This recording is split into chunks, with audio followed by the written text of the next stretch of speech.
Hey, it's Fadia from Grounded Dolphin, and it is about 6 in the morning in Philadelphia, where I am right now. And I just wanted to talk about some stuff.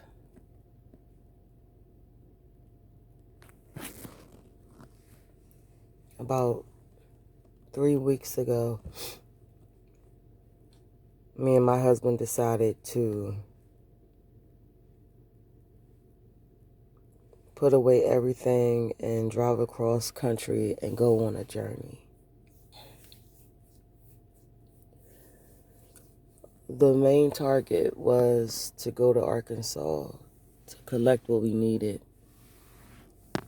and take our time. So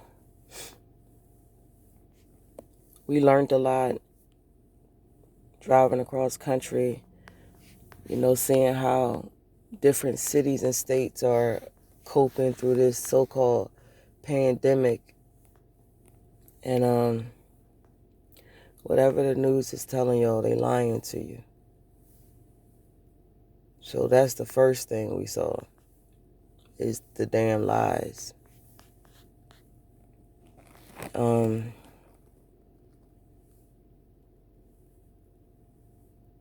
I think the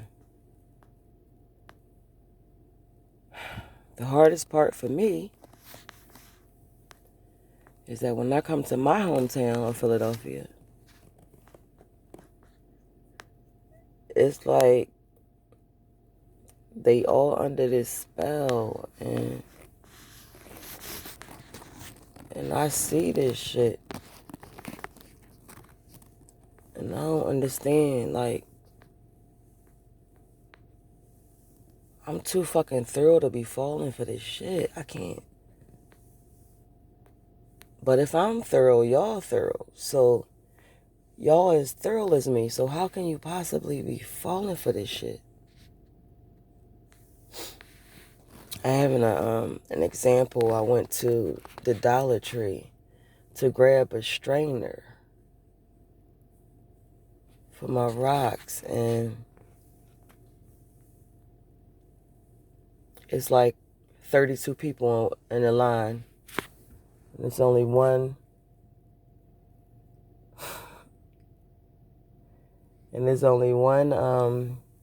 cashier open, but the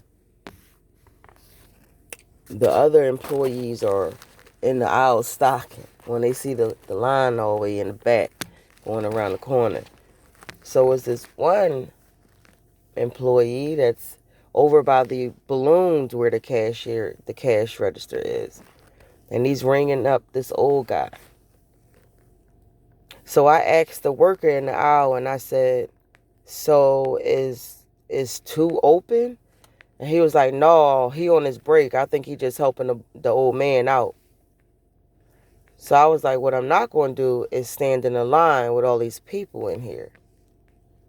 So I goes over to the guy and I say, are you open, sir? And he says, yes.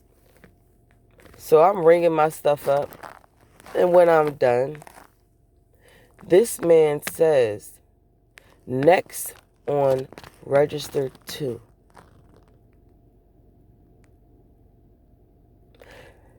He said it again. Next on register 2. A third time. I can take the next person on register 2.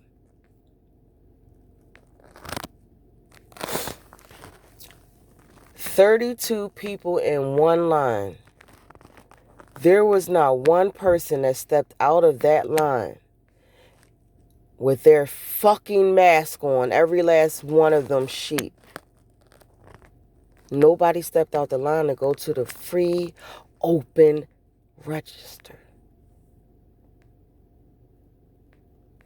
So the woman who's currently ringing up the people in the line says he can take anybody else on register 2. and nobody moved. So I had to say to myself, am I the fuck in some weird Twilight Zone, freako, zombie land, you stupid motherfucking place on this fucking planet? And I'm looking at them. And only because my IHOP was the fuck ready did I not spaz out in that store. I get to the door and the guy just stopped telling them to come over because he like, fuck it. And I left. I told my husband what happened. This shit is bothering me. So we pulling out the parking lot. Fucking cars acting like savage beasts. Ain't this? I said, babe, this is the fucking concrete jungle. We gotta get the fuck out of here. It's just the smell in the air, the poison. Because we are both ascended, we can see, smell, hear, and taste shit that you can't see, smell, hear, and taste. So we coming across this whole country, and every state we go to, we could tell the difference in everything. I brought my own water that I made for the journey just because I knew I couldn't trust the water systems across the lands.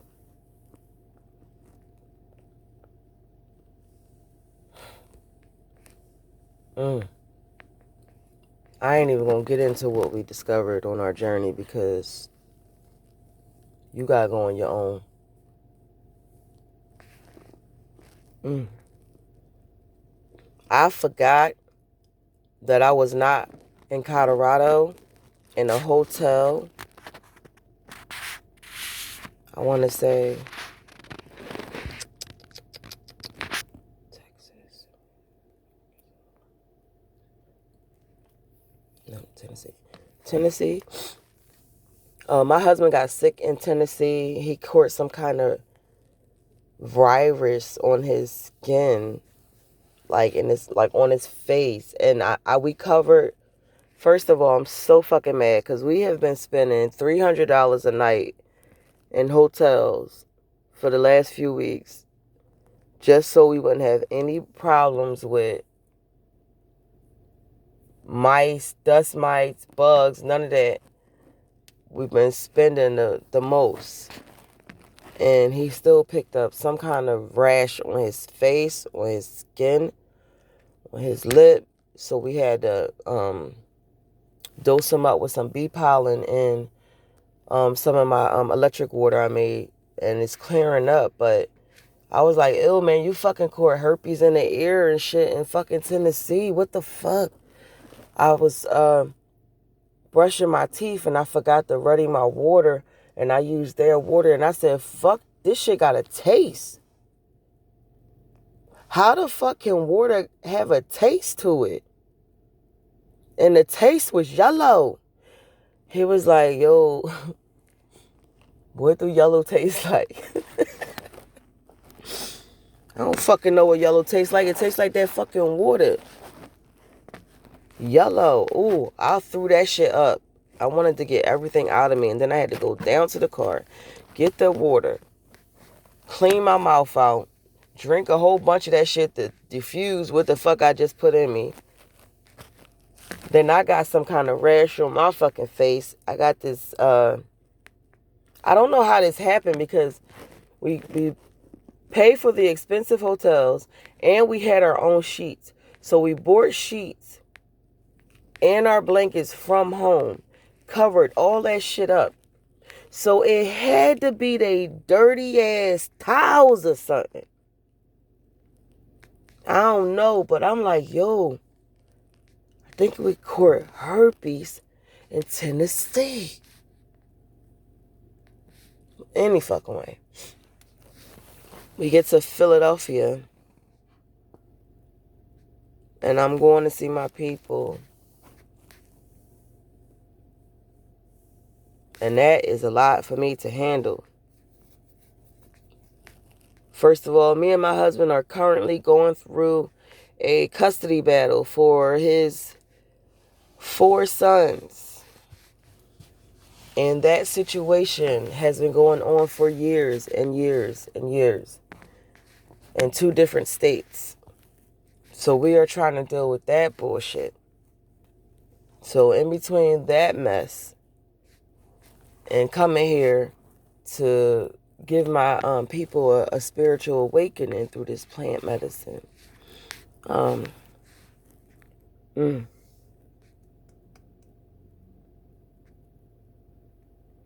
just really, really hard for me.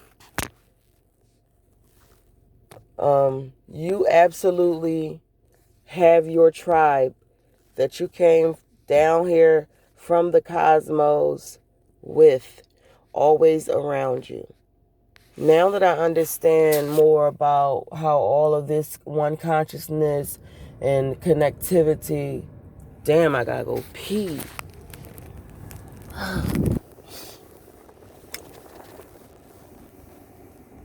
What was I talking about? The collective consciousness of your hood, the neighbors, right? So in 2008, I told my neighbors on 52nd Street, I was like, I gotta go because I can't see good here. And the only way I can help y'all is for me to see things from up top. When I said that to her, I thought that up top meant me being in the mountains, because I always live in the mountains. I've been leaving home since I was 15 years old, going to different states where their mountains are.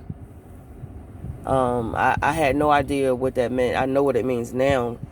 And it's crazy how you got yourself back. You find your way back. Oh, Beyonce. You definitely do find your way back. So I went up high so I could look down low and see what needed to be done. Now that I've completed that task and I got the keys, I come back home and it's too much. Me and my husband cannot shaman it, whatever word I'm saying. Damn, yo, I can't even talk no more. What the hell? We cannot do all of this by ourselves. We just can't. It is just too much. One of my tribe members, I went to go see the family. This family has been a part of my life since I was 14 years old. Just love them to death. And I'm seeing what they need. I armed them with some weapons, but they need medicine.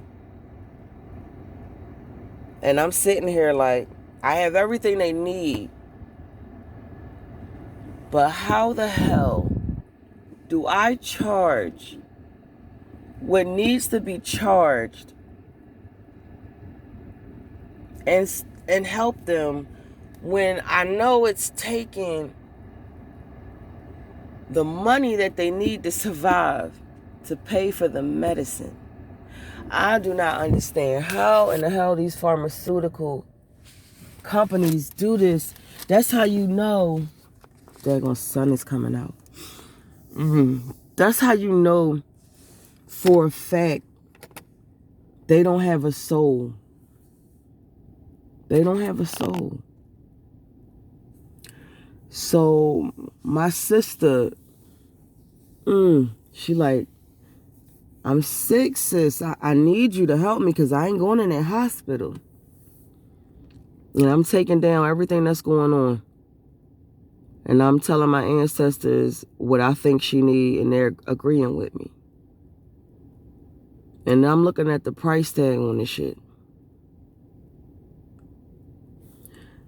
So me and my husband, we come back to the house and he like, yo, we can't charge all that. We can't do that. And I'm sitting here like, I'm taking all the risk. The medicine that I have is from Peru. I'm doing all the training internally and externally. I'm coming to you with the medicine. And I got to sit with you through all of your traumas of all of your life. What's that worth? What's that worth? How do I afford to maintain what I'm doing and still help my people? Because I can't in good conscience charge what I'm worth. Not when it comes to this medicine.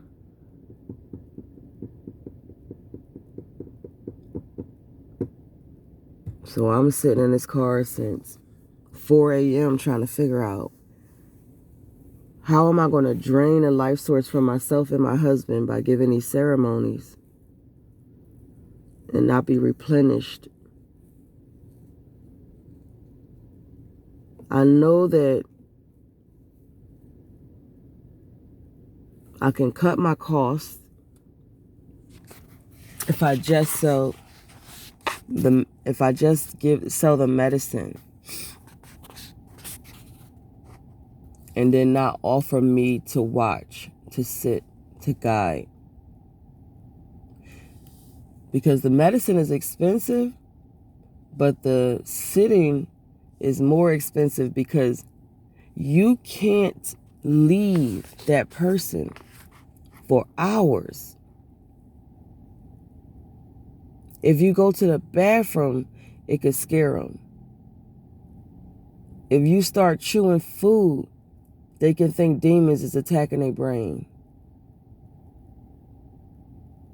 So you see, this is why I said I need a team. I need a team. I cannot do all of this by myself. I am willing to take all the risks for y'all. I'm willing to bring you the medicine.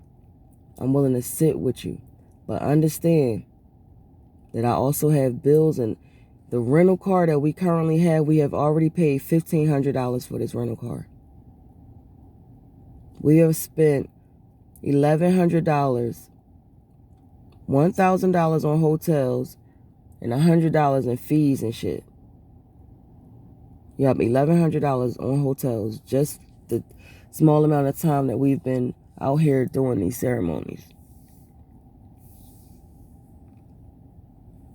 We still got rent to pay, bills to pay at home. We have a child at home who keeps saying, when are y'all coming home? Enough already. While all of y'all are going to work, supporting their system, and we're slowly drowning in despair, in pain, in sickness.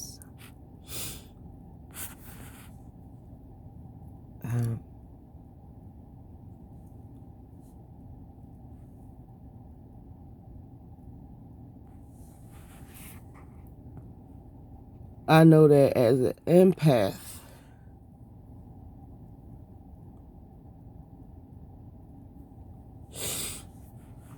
everything affects me differently.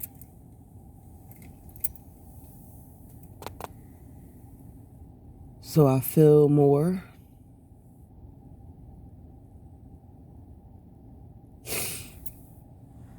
And this is a strain on my marriage because my husband is working 3 jobs just so one of his jobs can pay for me to heal the damn world. How long can that be sustainable?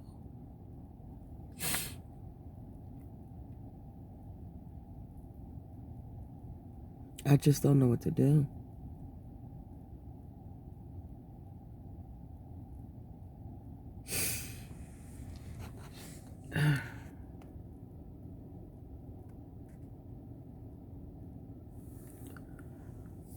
I'm gonna be in Philly for 2 more days if anybody need my help. I am out of weapons. There are no more weapons. I have sold everything. I have no more weapons at all. I cannot believe that. I have no more staffs at all. They're all gone. I gotta go and back in the mountains and grab some more stuff so I could pump out some more of those staffs. Those staffs, they sell like hotcakes. And to my customers that purchase those staffs from me, y'all better remember what I said. And if y'all walk past those staffs and they start glowing, you need to make sure that those staffs are not around other people. You do not need anybody to know what your power is, how your power works, and what that staff can do.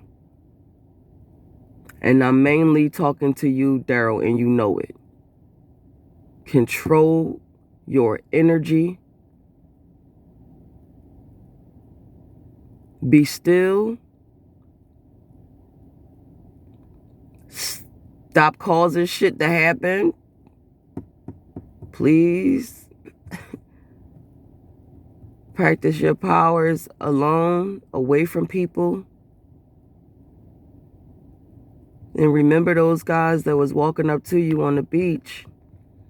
They told you they felt all your power, your energy coming off of your staff. So you be aware of your surroundings, because the wrong entities know what it is. And if I forgot to call you, D, call me, just give me a call. Damn, that was all personal, y'all. I'm sorry. Okay, I need to get off here. I gotta go to the bathroom. I'm just talking shit, y'all. I was in here reading the holy book this morning. The holy book, Black King Is. And I'm just in my feelings and shit. And I'm like, if they can't hear what she's saying, they damn sure ain't gonna hear me. So this grounded dolphin, I holla.